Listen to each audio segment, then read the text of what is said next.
শীতের সকাল, বাজারে ঢুকলেই চোখে পড়ে সাদা ফুলকপি, সবুজ বাঁধাকপি আর টাটকা মূলা। আমরা ভাবি সবজি মানেই ভালো, যত বেশি খাওয়া যায় তত ভালো।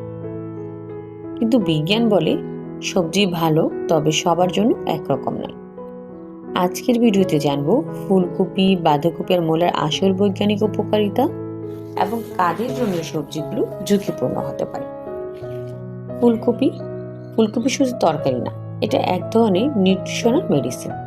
ফুলকপিতে আছে vitamin C, vitamin K, fibre এবং একটি শক্তিশালী অ্যান্টিঅক্সিডেন্ট যার নাম সালফোরাফান। গবেষণায় দেখা গেছে এই উপাদান শরীরের ভেতরে ক্যান্সার কোষের বৃদ্ধি ধীর করতে সাহায্য করে। ফুলকপি হজম ভালো করে, ওজন নিয়ন্ত্রণে সাহায্য করে এবং মস্তিষ্কের স্নায়ুর জন্য প্রয়োজনীয় কোলিন সরবরাহ করে। কিন্তু সবার জন্য ফুলকপি নিরাপদ নয়। যাদের থাইরয়েড সমস্যা আছে তারা যদি নিয়মিত বেশি পরিমাণে ফুলকপি খান, তাহলে থাইরয়েড হরমোনের কাজে বাধা পড়তে পারে। কিডনি রোগী ও যাদের অতিরিক্ত গ্যাস বা আইবিএস আছে তাদের ক্ষেত্রে ফুলকপি পেট ফাঁপা ও অস্বস্তি বাড়াতে পারে। সমাধান একটাই, ভালোভাবে রান্না করে অল্প পরিমাণে খাওয়া। বাঁধাকপি, অনেকে এটাকে অবহেলা করেন, কিন্তু বিজ্ঞান বলছে বাঁধাকপি হলো হার্টের বন্ধু। এতে আছে ভিটামিন সি, ভিটামিন কে আর গ্লুকোসানোলিস নামের উপাদান, যা শরীরের ভেতরে বিষাক্ত পদার্থ বের করতে সাহায্য করে। একসময় গবেষণায় দেখা গেছে বাঁধাকপির রস আলসার সারাতে সাহায্য করতে পারে। নিয়মিত বাঁধাকপি খেলে কোলেস্টেরল নিয়ন্ত্রণে থাকে এবং ইমিউন সিস্টেম শক্ত হয়। কিন্তু এখানেও আছে সতর্কতা।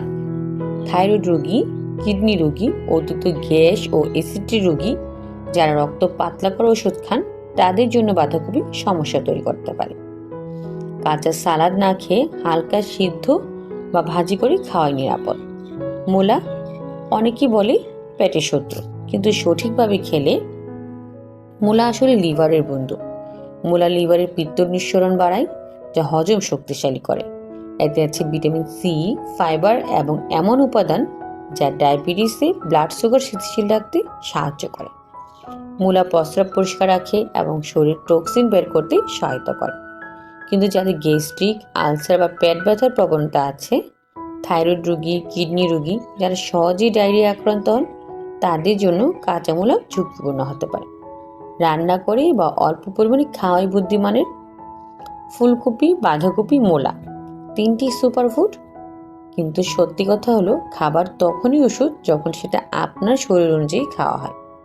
সবজি ভালো, কিন্তু নিজেই রোগ না জেনে অতিরিক্ত খাওয়া কখনোই স্বাস্থ্যকর নয়। স্বাস্থ্য ভালো রাখতে খাবারকে ভয় নয়, বোঝাপড়া করতে শিখুন। ভিডিওটি ভালো লাগলে শেয়ার করুন, আর এমন বাস্তবভিত্তিক স্বাস্থ্য ভিডিও পেতে চ্যানেলটি সাবস্ক্রাইব করুন। ভালো থাকুন, সুস্থ থাকুন। আল্লাহ হাফেজ।